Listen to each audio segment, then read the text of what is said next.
Students, I am going to discuss the electric current. In the previous classes, I have discussed about the uh, property of the charge in state of rest, and now I am going to discuss the property of the flowing charge. And so, at first, what is the electric current? आज मेरा complete discussion इसी केवल electric current पे होगा, and in the next classes I will discuss the property of the electric current. So today I will just give you the introductory idea of the electric current. At first, what is the electric current? In the simple language, in simple concept, we can say that the flow of charge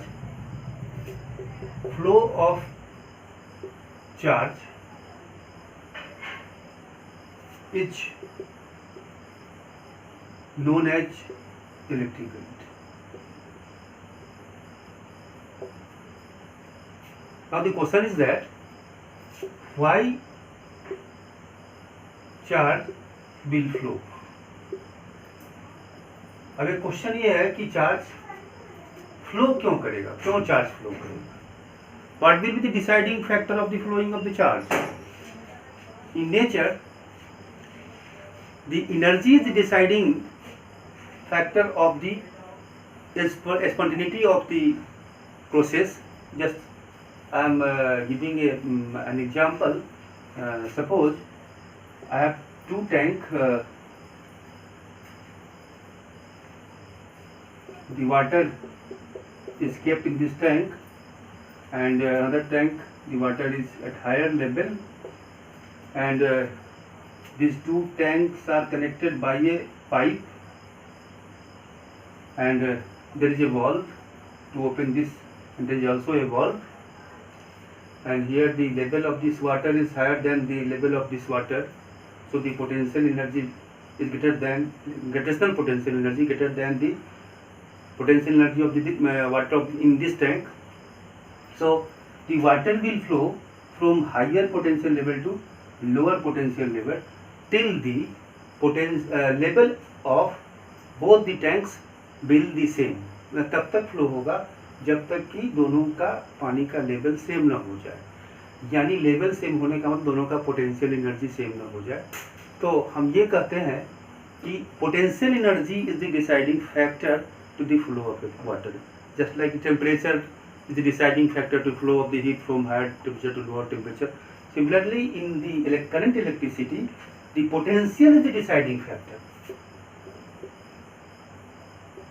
Potential, you know the term potential, and so the charge will flow from higher potential to lower potential. Suppose there is a point, there is a body having potential V1, another body having potential V2, and both are connected by a conductor.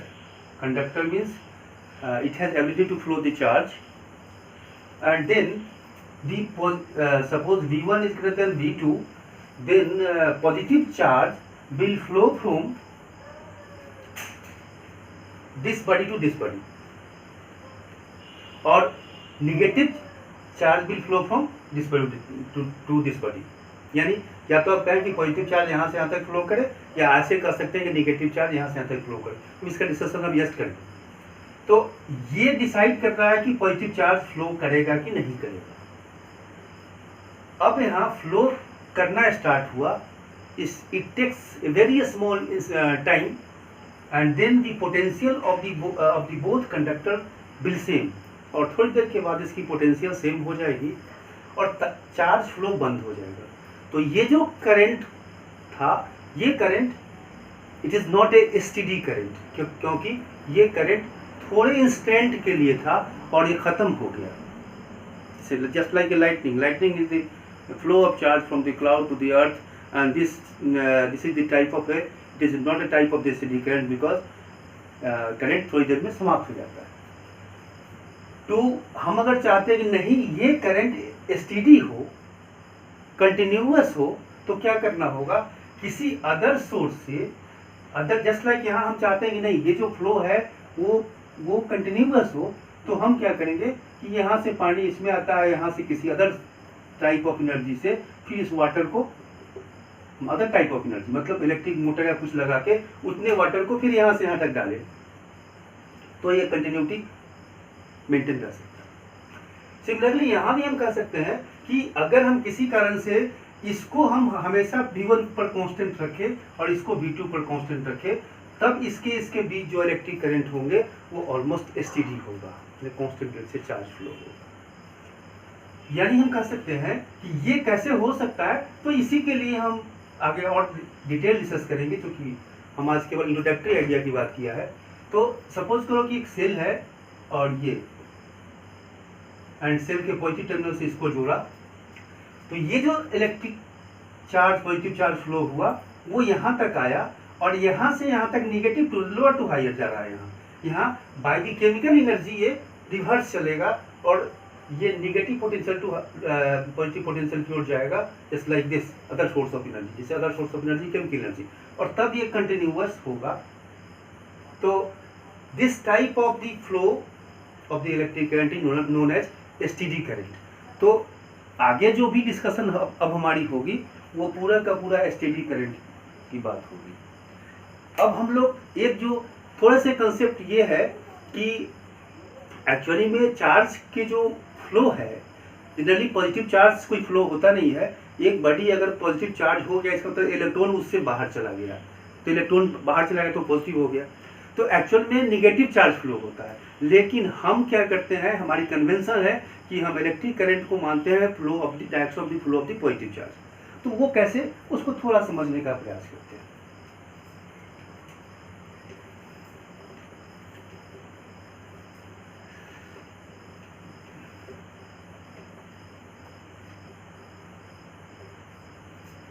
जैसे suppose कर लीजिए कि एक छोटा सा area है और ये एरिया है ds, बहुत छोटा सा एरिया है, और इस एरिया से परपेंडिकुलर एक Q1 पॉजिटिव चार्ज फ्लो हो रहा है टुवर्ड्स राइट, दूसरा एक चार्ज माइनस Q2 फ्लो हो रहा है टुवर्ड्स राइट, और तीसरा एक चार्ज Q3 प्लस फ्लो हो रहा है टुवर्ड्स लेफ्ट। अब हमको देखना है कि towards right net flow of positive charge क्या है। तो net flow of positive charge क्या है वो देखिए क्या होगा। अब हम देखते हैं क्योंकि ये लेफ्ट है तो ये रिड्यूस हो रहा है, मतलब कम कर रहा है। ये हमको लेना है कि नेट इधर की ओर कितना है, तो हमने लिया plus Q is right side, and चूंकि ये निगेटिव है तो माइनस Q2 लिया, और ये भी ये निगेटिव नहीं है पॉजिटिव, लेकिन ये इधर जा रहा है इसलिए ये कम कर रहा है, यानी कि माइनस Q3। तो नेट चार्ज जो हमारे पास हुआ वो Q1 minus Q2 minus Q3। ये हमारा सपोज कर लीजिए Q से मान लेते हैं कि ये Q है, तो ये this Q is the net charge positive charge flowing towards right. हम इसी नेट चार्ज की बात करते हैं। ये नेट चार्ज ही डिसाइड करेगा कि इलेक्ट्रिक करंट किस डायरेक्शन किधर की ओर फ्लो करेगा। तो net charge means net positive charge किस डायरेक्शन में फ्लो करेगा वो डिसाइड करेगा कि इलेक्ट्रिक करंट किस डायरेक्शन में है। अब एक बात ये है कि चूंकि ये फ्लो अगर सपोज कर लीजिए कि स्टेडी रेट में फ्लो हो रहा है, इस सरफेस से स्टेडी रेट में फ्लो हो रहा है, यानी स्टेडी रेट का मतलब क्या होता है, स्टेडी रेट का मतलब होता है कि एक सेकंड में कोई चीज़ 5 यूनिट निकला, दूसरे सेकंड में फिर 5, तीसरे सेकंड में फिर 5, तो यानी कि क्या होगा कि जैसे जैसे टाइम बढ़ेगा, फर्स्ट सेकंड में 5, दूसरे सेकंड में 5 और 5 10, तीसरे सेकंड में 15, यानी टाइम के साथ क्वांटिटी हमारी जो फ्लो होने वाली है वो नेट क्वांटिटी बढ़ती जाएगी। तो यानी हम ये कह सकते हैं कि Q proportional to T, net charge flowing through this given surface is proportional to T। मतलब कितना, जैसे एक सेकंड में मान लिया ये चार्ज हुआ तो 2 सेकंड में कितना होगा, डबल हो जाएगा, 3 सेकंड में कितना हो जाएगा, 3 टाइम्स हो जाएगा। So we can say that the net charge is directly proportional to time, and as per the proportionality rule, you know that the Q is proportional to T, means Q by T is constant, and this Q by T is constant is known as the electric current. यही हमारे steady electric current. So then we can say that the electric current is the instantaneous electric current is the limit delta t tends to 0 dq by dt. This is the average current. And आप ये जानते हैं कि instantaneous क्या है. अगर कभी होगा तो मैं कंप्यूटर्स की चर्चा भी करूंगा एक क्लास में. तो dq by dt and this is the dq by dt. This is known as the instantaneous rate of flow of the charge. So it is known as the instantaneous current, and this alone केवल delta q by delta t is known as the average current. So now what is the unit? Its unit is ampere, and the ampere will be defined when we will discuss about the magnetic effect of current. So the definition of the ampere will be given by the when I will discuss about the magnetic effect of current. So simple, it is the coulomb and the time. So coulomb per second, we can say that coulomb per second is also 1 coulomb per second is 1 ampere. Now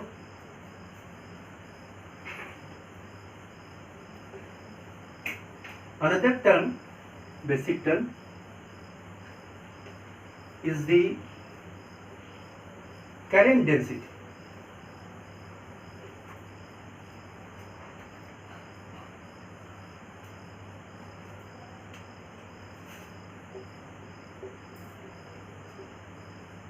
Current density. Suppose direction of the flow of positive charge, and this is a small area, very small area. The figure, आपको figure में बड़ा दिखाई पड़ता है, actually बड़ा नहीं है. It is very small, and so this small area is represented by ds. And perpendicular to this area, the charge is delta q,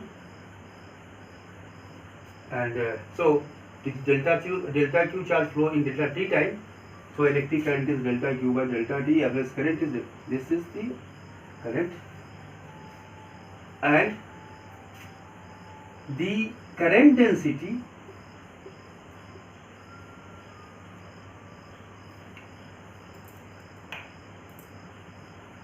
J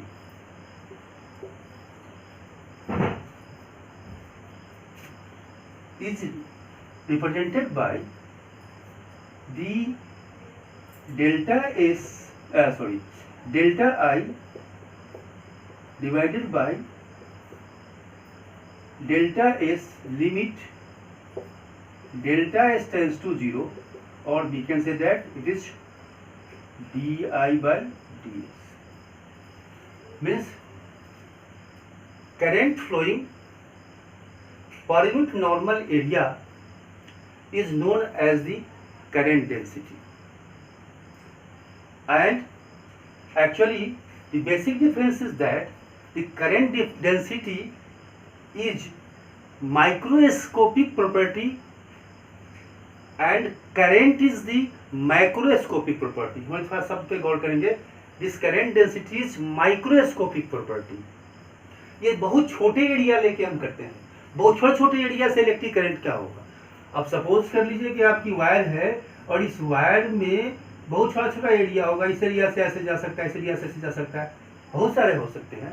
तो छोटे एरिया से जो वैल्यू होगी वो कितना पर यूनिट एरिया हो रहा है उसको हम करंट डेंसिटी कहते हैं. इसलिए this is the microscopic property, and so it is the ampere per metre square. One thing that is suppose कि अगर ये एरिया अभी तो देख रहे हैं हमने इलेक्ट्रोस्टैटिक्स में डिस्कस किया था कि area is a vector, small area is a vector and its direction is outward normal. So here the direction area vector is this, and the direction of the area vector is same as the direction of the flow of the positive charge. And suppose the area is in this way, अगर ये area ds ऐसा है,